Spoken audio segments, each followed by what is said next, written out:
Bom dia, nono ano, tudo bem com vocês? Nós vamos encerrar a semana com essa videoaula revisando aí conceitos que nós já trabalhamos no final do 8º ano. Revisar aí o período composto por coordenação e subordinação. No final do ano passado, nós vimos rapidamente, o que é o período composto, que nós temos o período composto por coordenação e por subordinação, e trabalhamos de forma detalhada aí as orações coordenadas.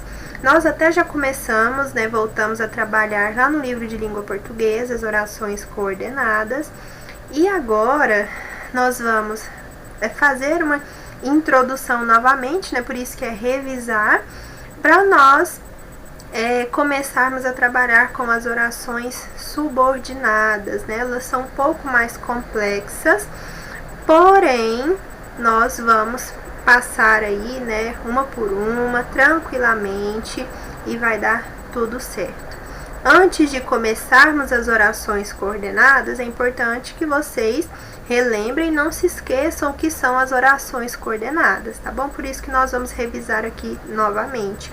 Lembrando que as orações coordenadas sindéticas, nós temos as conjunções. Então, é bom observar a utilização das conjunções para ver qual relação de sentido ela mantém ali dentro do período, E lembrando também que uma mesma conjunção, ela pode variar aí o sentido, tá bom? Então é importante fazer uma leitura mesmo do período, compreender e observar a relação que as orações mantêm, tá bom?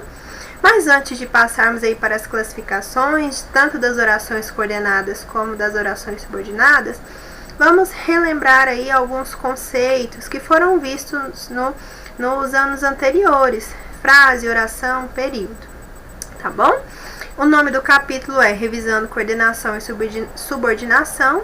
A teoria está nas páginas de 9 a 15. É o primeiro capítulo da gramática de vocês, tá bom?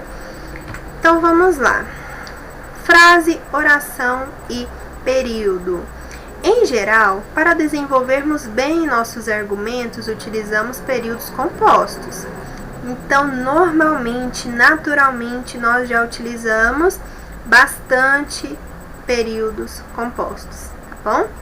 Porque nós temos uma variedade maior aí, Principalmente de orações subordinadas, Nós temos aí uma variedade muito grande. E ele continua aqui: mais, como oferecem um leque maior de possibilidades, os períodos compostos por subordinação são comumente mais utilizados no nosso dia a dia. Então, quando nós vemos, aquelas orações, oração subordinada, substantiva, objetiva, direta, dá uma palpitação no coração, Mas nós utilizamos já frequentemente essas orações. Agora, nós vamos tomar consciência de que, ao argumentar, por exemplo, nós utilizamos essas orações subordinadas. Formamos já esses períodos compostos, tá bom? É importante termos conhecimento dessas estruturas para que, em uma situação mais formal de comunicação, possamos nos expressar melhor, tá bom? Então, compreender ali o sentido de cada uma e a classificação delas, isso tudo vai aperfeiçoando a nossa comunicação, tá bom? Por isso que é importante estudarmos orações coordenadas, orações subordinadas. Vamos lá. Vamos relembrar aí o que é frase, oração, período. Vamos ver o que é enunciado. Frase. Frase é o enunciado repleto de sentido. Então, para ser frase, tem que ter sentido. Nós temos que entender o que é. Por exemplo, que absurdo. Que absurdo é uma frase de situação, inclusive. Nossa, que absurdo. Essa frase, ela não possui verbo. Observe, que absurdo. Não é verbo. Não há nenhuma palavra ali que indica ação, estado, fenômeno. Se essa frase não possui verbo, ela é classificada como frase incompleta ou frase nominal. Isso daqui é um conteúdo visto desde o 6º ano. No 6º ano mesmo trabalhamos todas as classificações de frase, tá bom? Frase incompleta ou nominal é aquela que não possui verbo. Quando nós temos a presença do verbo, a classificação muda. A frase, ela se torna completa ou frase verbal, tá bom? Então, a frase completa ou verbal é aquela que possui verbo. Se não tem verbo, nominal incompleta. Se possui verbo, verbal completa. Enunciado. O que é o enunciado? Ele é que nós produzimos, né? Sempre está atrelada a uma situação comunicativa, contexto. Isso daqui é um enunciado, que absurdo! Se eu estou na sala de aula e digo silêncio, silêncio é uma frase, é um enunciado que está atrelado ao contexto, tá bom? Contexto é a situação ali comunicativa, né? Porque a situação, ela vai influenciar totalmente na intenção e na forma como esse enunciado é produzido. Períodos. Os períodos são frases formalmente completas. E quais são as frases formalmente completas? As que possuem verbo, né? Então, períodos são frases formalmente completas, formados geralmente por sujeito e predicado, tá bom? São os termos essenciais aí da oração. Mas, professora, qual a diferença de oração e período, né? Observe. O período, nós temos período simples, período composto, não é? Quando o período ele é simples, ele tem apenas uma oração, ou seja, o enunciado estruturado em torno de um verbo. Quando eu tenho um período composto, eu tenho mais de uma oração. Eu tenho mais de uma estrutura ali, né? Mais desse enunciado em torno do verbo, tá bom? Então, períodos são frases formalmente completas, possuem sujeito, predicado, são os termos essenciais da oração que são trabalhados no sexto e de forma mais específica no sétimo e oitavo ano. Sétimo ano trabalha-se todos os tipos de sujeito, oitavo ano os predicados, tá bom? E tá vendo que nós estamos sempre revisando, retomando esses conceitos lá do passado? Por isso que nós não podemos negligenciar nenhum conceito, nenhum conteúdo que é trabalhado, tá bom? Exemplo aqui de período. O que você quer ser se crescer? Olha, nós temos aqui quer ser, função verbal, e crescer, nós temos um verbo. Nós temos aqui um período? Sim, nós temos uma oração, outra oração. Nós temos um período aqui, se tem mais de uma oração, é período composto. Oração, a parte do enunciado estruturada em torno de um verbo. Toda oração possui verbo. Posso falar que a oração é uma frase verbal, uma frase completa? Pode, tá bom? Período simples, período composto. Retomando ali o período. Período simples, ele é formado apenas por uma oração, período composto por mais de uma oração. Aqui é realmente uma revisão, revendo esses conceitos aí de forma bem rápida. Se você tem dúvida ainda sobre esses conceitos, não deixe de pesquisar, não deixe de me perguntar, tá bom? Corra atrás, porque são conceitos extremamente necessários e que já foram trabalhados aí diversas vezes nos anos anteriores, tá bom? Frase, oração e período. Agora vamos passar para a continuação da nossa revisão, agora com o período composto por coordenação. Vamos lá. O período composto por coordenação, ele é formado por orações que não apresentam dependência sintática. Elas são independentes. As orações coordenadas são independentes. Independentes, palavra-chave.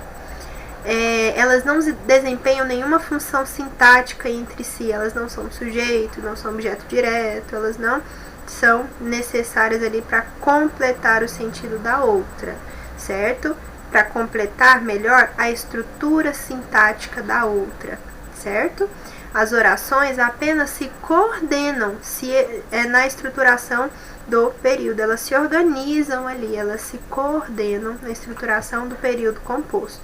Período formado por mais de uma oração e essas orações são independentes, tá bom? E aí nós temos algumas relações de sentido com as orações coordenadas sindéticas, né? Aquelas que possuem ali o síndeto, a conjunção. E aí nós temos basicamente 5 classificações: aditivas, a conjunção que une as orações indica uma simples soma. Conjunções mais comuns: e, nem, também e não só, mas também. Professora, não é conjunção? Não é advérbio, porém nós temos essa locução aqui, né? Essa conjunção aqui coordenativa, não só, mas também. Aí tem uma ideia de adição, aditiva, tá? Exemplo: o ECA foi promulgado em 1990 e, olha a soma, está somando aqui as orações. E é um instrumento legal que consolida as garantias da Constituição aos jovens. Observe que sintaticamente essas orações são completas, elas não desempenham nenhuma função sintática em relação à outra. O ECA foi promulgado em 1990. Pronto, entendo ali o que está sendo dito para mim. O ECA é um instrumento legal que consolida as garantias da Constituição aos jovens. Outra, são independentes, são orações coordenadas, mas que têm uma relação aqui de soma entre elas. As adversativas, a conjunção expressa ideia contrária, adversa ao que se poderia esperar da oração anterior. Por exemplo, fui ao mercado, mas não comprei nada. Espera-se que, ao ir ao mercado, compre alguma coisa, né? Mas isso não aconteceu, foi algo contrário, adverso ao que eu esperava que aconteceria. Fui ao mercado, mas não comprei nada. Isso é um exemplo simples, né? As conjunções mais utilizadas: mas, porém, contudo, todavia, entretanto, no entanto, e esse e, quando equivale a mas. Nós fizemos uma atividade no livro de língua portuguesa que nós tínhamos esse exemplo.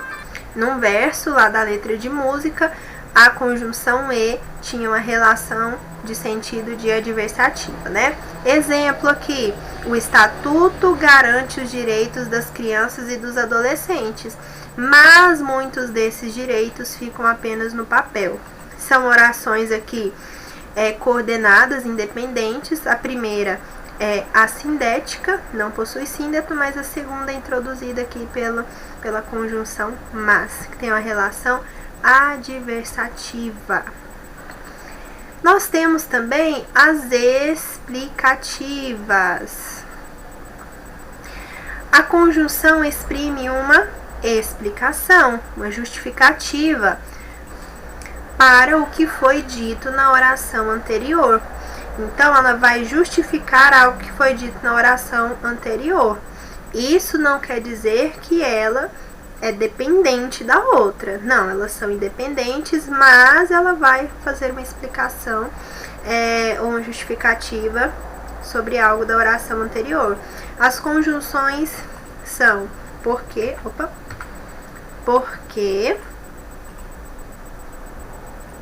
que e pois. Exemplo: a maioridade penal é estipulada em 18 anos porque segue a doutrina da proteção integral, criada em 1989 a partir da Convenção Internacional dos Direitos da Criança. Observem aí que esse porquê vai justificar algo, explicar algo que está na oração anterior. Nós temos também as orações coordenadas conclusivas. A conjunção exprime uma conclusão. Conjunções, nós temos portanto, logo, por isso, por conseguinte e o pois, mas dessa vez colocado entre vírgulas, diferentemente do pois anterior de explicativa. Exemplo: o objetivo do ECA é que os jovens sejam protegidos, por isso sua lógica é diferente daquela seguida pelo Código Penal. Alternativas, ideia de alternância, né? A conjunção expressa uma noção de alternância, opção, ou isso ou aquilo, ora isso, ora aquilo. Nesse caso, a conjunção normalmente é repetida, o que indica a alternativa entre duas orações. Então, as duas são sindéticas, se eu tenho ali a conjunção iniciando as duas. Eu tenho ou, que pode ser utilizado apenas na segunda, mas eu tenho ou, ora, ora, já, já, quer, quer, seja, seja, nem. Exemplo, ou se investe na infância ou se abre mão do futuro do país. Observe que a alternativa está nas duas. Observem a relação de sentido de alternância. Alternativas é a classificação delas, orações coordenadas alternativas. Então, vimos aqui aditiva, adversativa, explicativa, conclusiva e alternativas. Agora, vamos revisar algo que nós já vimos também sobre as orações, o período composto por subordinação. E lembrando que essa é uma introdução básica aí para entrarmos nas classificações das orações subordinadas, tá bom? A relação entre as orações é de dependência. Enquanto as coordenadas são independentes, as subordinadas são dependentes sintaticamente. Portanto, as orações subordinadas são aquelas que desempenham uma função sintática em relação à oração principal. Aqui nós temos uma oração principal e uma oração que vai desempenhar uma função sintática. Ela tem uma função ali, sujeito, complemento, nominal, objeto direto, objeto indireto. Ela vai desempenhar uma função sintática. Observe o que eu disse: sujeito, complemento nominal, objeto direto e indireto. Então, vamos retomar conceitos que nós vimos aí nos anos anteriores, mais uma vez, tá bom? Porque se para eu identificar uma oração que funciona como objeto direto, eu tenho que saber o que é um objeto direto. Eu tenho que saber como funciona um objeto direto para eu identificar essa mesma função em uma oração. Essa oração desempenhando essa função sintática, tá? Então, só marcando aqui, as orações subordinadas são aquelas que desempenham uma função sintática em relação à oração principal. Nós temos as orações subordinadas substantivas, orações subordinadas adjetivas e as adverbiais. A ordem de estudo é da substantiva às adverbiais, costuma ser essa ordem. As substantivas são as mais extensas e mais complexas, tá bom? Nós temos diversas orações subordinadas substantivas. Serão as primeiras que nós vamos estudar. Depois nós veremos as adjetivas. As adjetivas, nós temos só dois tipos de orações subordinadas adjetivas e são bem tranquilas de trabalhar, porém não subestime, tá bom? E as adverbiais também vai depender bastante aí do seu conhecimento sobre advérbio e da sua capacidade ali de identificar o sentido ali, a relação que aquela oração adverbial, né, oração subordinada adverbial está manifestando ali no período, tá? Então vamos lá, as orações subordinadas substantivas, elas equivalem a termos sintáticos representados por substantivos. Sujeito, objeto indireto, objeto direto, aposto, vocativo, etc. Não vamos detalhar cada uma agora. Nós temos apenas um exemplo de cada uma delas. Vamos detalhar isso mais a fundo, mais à frente. Exemplo: as pessoas que defendem a redução da maioridade penal dizem que adolescentes de 16 a 17 anos devem responder criminalmente por seus atos. Nós temos uma oração principal aqui. Essa oração principal é dizem.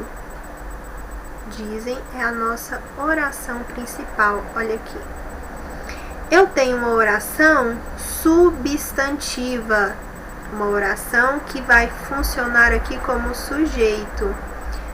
Como eu sei que essa oração é substantiva, ela é subjetiva, classificação substantiva subjetiva, ela funciona como sujeito. Primeiro, eu tenho que lembrar o conceito de sujeito. O que é sujeito? Sujeito é o termo da oração que determina a flexão verbal. Observe que toda essa oração aqui determina a flexão desse verbo. Dizem. Quem dizem? As pessoas que defendem a redução da maioridade penal dizem. Então, tudo isso daqui é sujeito. É uma oração. Essa oração que desempenha um papel sintático de sujeito. Isso é oração subordinada. Agora, eu tenho outra oração subordinada aqui. Vou mudar a cor. Vou colocar um azul mais escuro. Dizem. Dizem o quê? Observem. Esse verbo pede um complemento verbal, e esse complemento, nós sabemos que complemento verbal é objeto, né? Nós falamos objeto direto ou indireto. Dizem o quê? O quê é um verbo transitivo direto, né? Dizem é um verbo transitivo direto que pede um objeto direto, que adolescentes de 16 a 17 anos devem responder criminalmente por seus atos. Tudo isso daqui é objeto direto. Nós temos uma oração que funciona, desempenha um papel sintático, uma função sintática de objeto direto. Oração, subordinada, substantiva, objetiva, direta. Entenderam? Eu espero que sim. Não temos aqui a oração principal. Só isso daqui é a oração principal? Isso, só isso daqui. Dizem é a minha oração principal. E aí eu tenho uma oração subordinada que funciona como sujeito e uma como objeto direto. Primeiro, ela vai determinar a flexão verbal, né? Dizem, toda aquela oração vai determinar a flexão verbal, e a outra vai complementar esse verbo, um objeto direto. O verbo transitivo direto pede um objeto direto, que é essa oração. As substantivas são as mais complexas de se estudar, né? Repito, já falei isso, mas reitero. Então, é importante tomar cuidado com todos esses conceitos aí trabalhados, todos os conceitos estudados já por vocês. Aí nós temos as outras duas classificações das orações subordinadas. Adjetivas, que funcionam como adjetivo de um termo expresso na oração principal.